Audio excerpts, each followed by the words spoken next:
Hi guys, I'm Sapphire of Sapphire Speaks, and this is an excerpt from my book. It's called Have You Ever Been Taught Patience? Those moments where the things you've been waiting for is right at your grasp, and yet when you reach for it, creation speaks and says, not now. And I don't ask why, only because I know what I've asked for.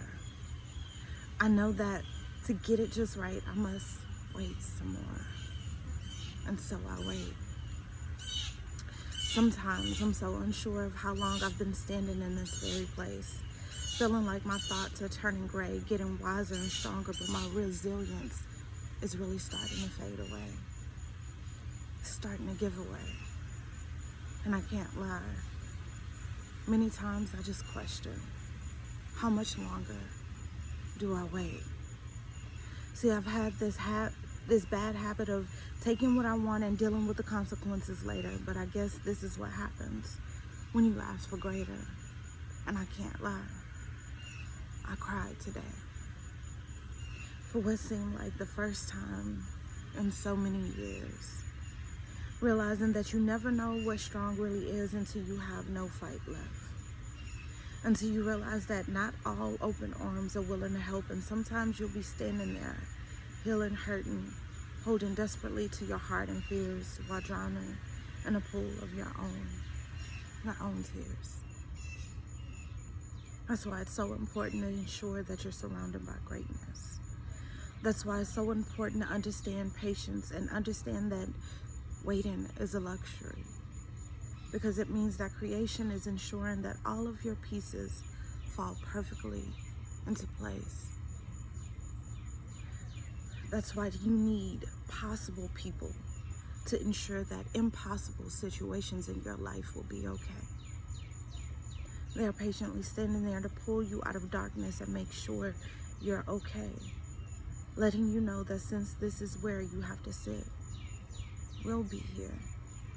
We'll hold your hand. We'll sit with you, and we will wait.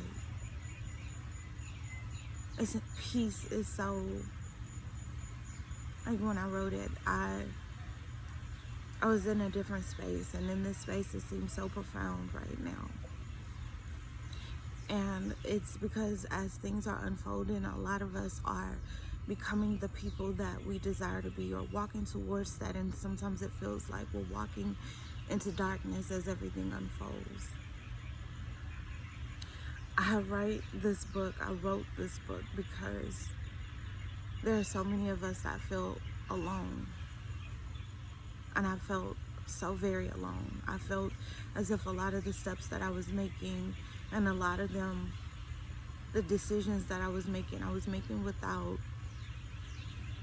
a compass, without understanding. A lot of times I took steps, thinking that this is the right thing, and yeah, I got the lessons, but the consequences are very rough and very hard, and a lot of times very heartbreaking. I write only about the things that I know. I never talk about anything that is, that I have no understanding of. My vulnerability is supposed to be my gift, but if showing my scars helps someone else heal, then I am grateful. But the main thing is to know that you're not alone. It's to understand that we all have scars. It's to understand that we are not perfect. We are very imperfect people, and we are making perfection out of the situations and the hand that we're given. We are human, very spiritual beings having a human experience and human things and emotions and lessons. We're not above them. We get to decide which lesson you need to learn, whether it's validation, whether it's I need to learn how to stand on my own, I need to understand stability, I need to learn that I'm worthy or worth it or worth more or something better, or I need to know that it's okay to be honest with myself. And this book is about me standing in my truths. being very, very honest with myself about a lot of the situations that I ran from and hid from, and was too afraid to say that I was hurt by. This book is about me being vulnerable enough to say that I cried, or this person hurt me, or the situation almost made me take my life, but I'm still here and I'm still standing. I still have something to offer. I still have something to say. And many of us need to realize that the fact that we're still here is something beautiful. We have something to offer. We have something to say. We don't have to stay in our situation or our state of brokenness or brokenheartedness or not feeling enough or feeling unvalidated. We should take this moment and every moment afterwards and validate ourselves and love ourselves and give to ourselves and allow the law of reciprocity or attraction or whatever you like to call it, the universe, allow it to give to you in momentous ways. But it starts with knowing your pain, revealing your truth, and then saying, I learned my lesson, and then moving from that space. And I've been told I'm so strong.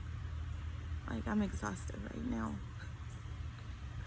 I'm mentally and physically exhausted right now. And strong is such a huge word to me. Because you don't always want to be strong. And you're not always trying to be strong. You're just putting one foot in front of the other to get to that destination that you know is yours. I don't want to I don't want to walk around and not realize I'm in the promised land. I don't want to wait for my happiness. I want happiness right here. And so that means at times when you're mentally and physically exhausted, you put one foot in front of the other and you keep going. You keep speaking, you keep affirming, you keep walking, even if sometimes you're walking in the fog. So I'm Sapphire. This is my book Excerpt. I hope that you enjoyed it.